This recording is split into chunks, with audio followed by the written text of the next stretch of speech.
Good afternoon everyone.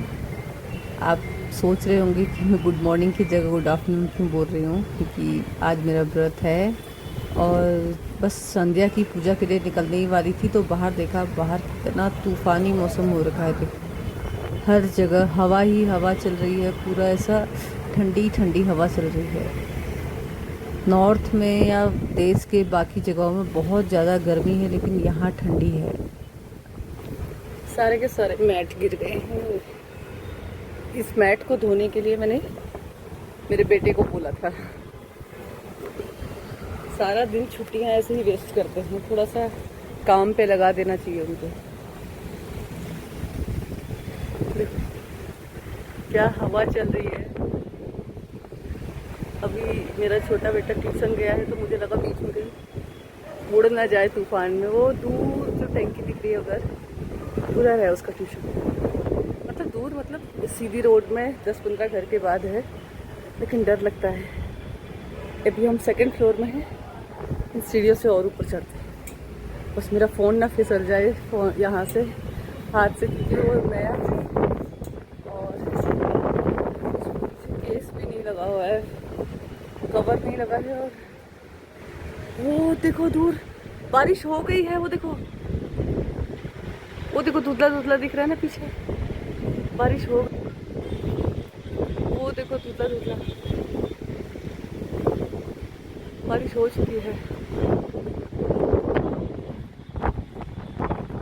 और ये हमारा शहर, हम इस समय बेंगलोर की सबसे ऊंची जगह पे रहते हैं। ये सबसे ऊंची जगह में नॉर्मली बारिश में सारे बेंगलोर, हवा की आवाज़ ज़ोर से आएगी। थोड़ा ज़ोर से बोलते, मुझे हवा में बोलने में ज़रा दिक्कत होती है। तो जब बारिश के टाइम पे पूरे शहर में पानी भरता है ना, तो हमारे वहाँ कभी पानी नहीं भरता, क्योंकि हम सबसे ऊंची जगह पे रहते हैं। और क्या, आज से जब 18 साल पहले उस जगह पे रहती थी मैं।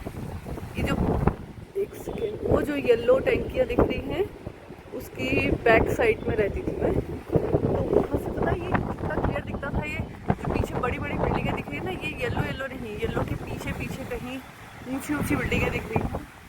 वो देखो उधर एक, मेरा फ़ोन हिल रहा है। वो ऊंची बिल्डिंग है, वो नहीं दिखता, मेरी सांस फूल रही है। वो देखो उधर, उधर एक ग्रीन ग्रीन सा दिख रहा है, वो पहाड़ है, वो हमारे ही लेवल में है उधर। ये हमारे ही लेवल में है, ये ऊंचे हिल में है। देखो कैसा जोर से हवा चल रही है। ओ बाबा, एक और देखो, हमारे घर के, हमारे जो नेबर्स हैं, उन्होंने अपने घर के ऊपर पूरा गार्डन बना रखा है।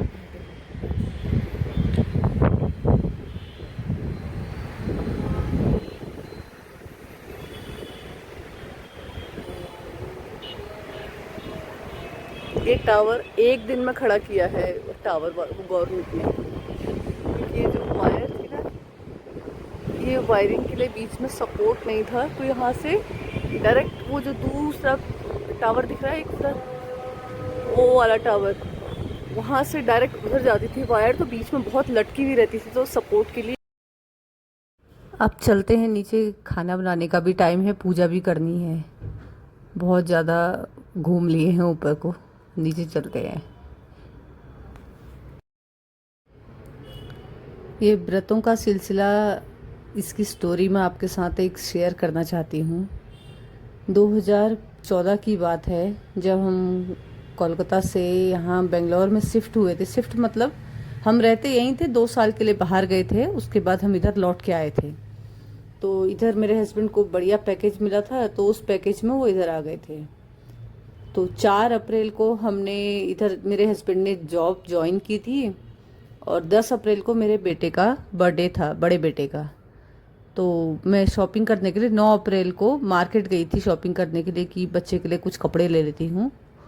और जैसे ही मैं शॉपिंग कर रही थी, मतलब कपड़े की दुकान के अंदर जैसी घुसी ही थी मैं, उतने में मेरे हस्बैंड का कॉल आया कि वो मुझे ना, देवी बोलते हैं, देवी घबराना मत, हाँ मुझे लगा एक्सीडेंट हो गया। मैं कहा क्या हुआ? बोले नहीं नहीं ऐसा कुछ नहीं हुआ है, बट मुझे लगता है शायद इन लोगों ने मुझे जॉब से निकाल दिया। मैं कहा है, मैं मतलब मेरा ऐसा दिल बैठ गया था, क्योंकि बड़े शहरों में एक एक ही किसी का कोई सहारा होता है कमाने वाला, पीछे से बच्चे हैं और जॉब ही सब चीज़ होती है। तो मैं ऐसा दिल कांप गया। अगले दिन बच्चे का जन्मदिन था और मैं मार्केट में खड़ी, मेरे को खबर मिली। अब मैं घर आई, मैंने कहा क्या करेंगे, समझ में नहीं आ रहा क्या होगा। और रीज़न पता चला तो रीज़न में मेरे हस्बैंड ने किसी जूनियर को डांट दिया और उस जूनियर ने वहाँ पे कुछ मतलब एलिगेंस लगा दिए, किसी इल्ज़ाम पे उनको निकाल दिया जॉब से। वो बोले भाई सीसीटीवी है, सीसीटीवी चेक कर लो आप लोग यहाँ पे। वो बोले कि वहाँ पे कोई एक वर्कर था, वो बोला कि सर आप मत इनसे रिक्वेस्ट करो क्योंकि कोई भी आपकी नहीं सुनने वाला, इन लोगों ने ठान लिया है आपको निकालने का तो ये निकालेंगे ही निकालेंगे। यहाँ पे बस पावर की चलती है, कौन सच बोल रहा है झूठ बोल रहा है इसका नहीं चलता है। उसके बाद बस मैं घर आई। घर आने के बाद मेरा ऐसा दिल बैठ गया था। मैं मंदिर में बैठी, मैंने कहा प्रभु क्या सोचा है आपने मेरे लिए, समझ में नहीं आता। हम अच्छी खासी जॉब छोड़ के इधर आए थे कि अच्छा पैकेज मिलेगा, मिला है, मतलब अच्छा पैकेज मिला है, उधर से अच्छी खासी जॉब छोड़ के इधर आए। और आने के 4 अप्रैल को हम आए, ज्वाइन करने के 4 दिन में जॉब से निकाल भी दिया। और उसके बाद मेरे हस्बैंड को कहीं भी जॉब नहीं मिली, 5 साल तक नहीं मिली। बस इसी बीच में 2014 से लेके मैंने हर रोज मतलब हफ्ते के 4 व्रत करती थी मैं कि शायद प्रभु कभी तो सुनेंगे मेरी, कभी तो कुछ अच्छा होगा मेरे साथ। सब कुछ करके देख लिया। मैं क्या क्या बन गई उस चक्कर में। मैं योगा टीचर बन गई उस चक्कर में, मैं थेरेपिस्ट बन गई उस चक्कर में, मैं किसान बन गई उस चक्कर में। मैंने लोगों की खाली ज़मीनों में खेती मतलब गार्डनिंग करना शुरू कर दिया।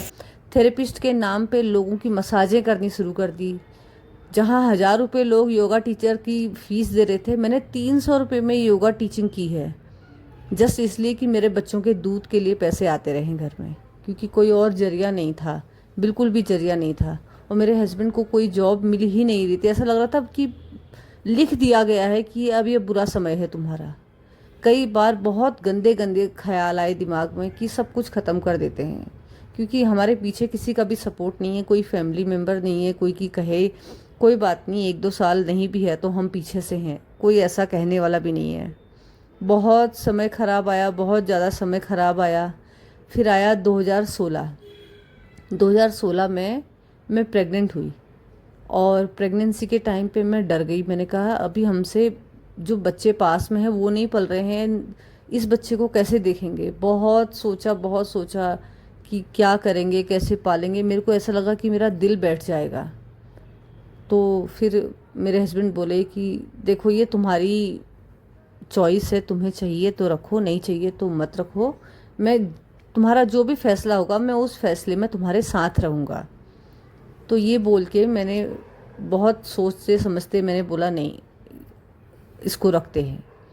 फिर मैं प्रेग्नेंट हुई। 9 महीने किस हालत में मैंने गुजारा है। मेरे पास बेड नहीं था क्योंकि हम कलकत्ता से जब आए थे सारा फर्नीचर बेच के आए थे और इधर जैसे ही पहुँचे तो यहाँ की हालत ऐसी हो चुकी थी।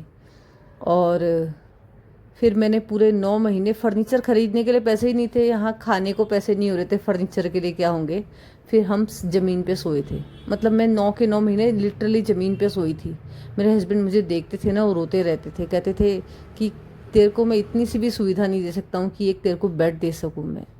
हमारे घर में मतलब मैंने कभी बच्चों को ये जाहिर नहीं होने दिया कि घर में क्या हो रहा है। पूरा खुशी का माहौल रहता था, सब कुछ। हमारे आसपास के लोगों को भी पता ही नहीं चला कि हम कैसे गुजर रहे हैं, कहाँ से गुजर रहे हैं। और फिर मेरा छोटा बेटा जब पैदा हुआ, मतलब ऐसा हुआ कि वो उसने धरती पे पैर रखे और हमारे दिन बिल्कुल ऊपर से नीचे हो गए। उसका पहला बर्थडे जैसे ही पहला जन्मदिन उसका आया, बस सब कुछ ठीक हो गया। ऐसा लगा कि प्रभु ने कहा कि ये तुम्हारे दिन बदलने के लिए आ रहा है। तो अब ये व्रतों पे मैं तब से विश्वास रखती हूँ कि जो भी प्रभु सोचते हैं सोच समझ के ही करते हैं। तुम्हारा जो समय है वो आना ही आना है। तुम ये नहीं कह सकते हो कि भाई अगर मैंने वो ना किया होता तो ये होता, ये ना किया होता तो वो होता। वो आता ही आता है वो समय।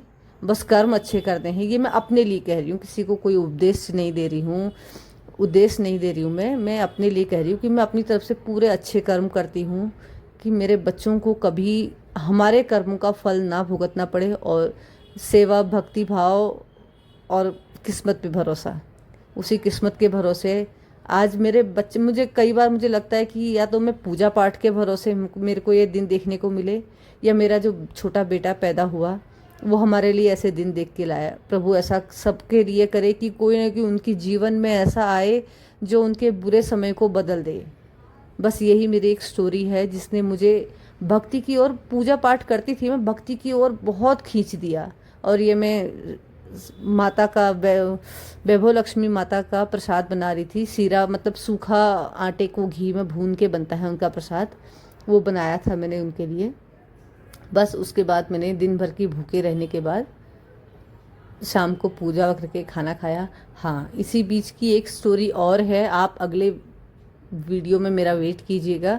वो स्टोरी बहुत, मतलब मुझे लगता है बहुत लोगों को सुनते हुए ऐसा लगेगा कि ये शायद फिल्मी स्टोरी है या क्या है, लेकिन इसी स्टोरी के बीच की है ये। मैंने उस स्टोरी के ऊपर ऊपर की एक सार बताया है कि ये भक्ति में मैं कैसे जुड़ी हूँ, या मैं हफ्ते के जो 3-4 व्रत करती हूँ वो क्यों करती हूँ। प्लीज़ सपोर्ट कीजिएगा और इस अगली स्टोरी सुनने के लिए ज़रूर आइएगा। धन्यवाद।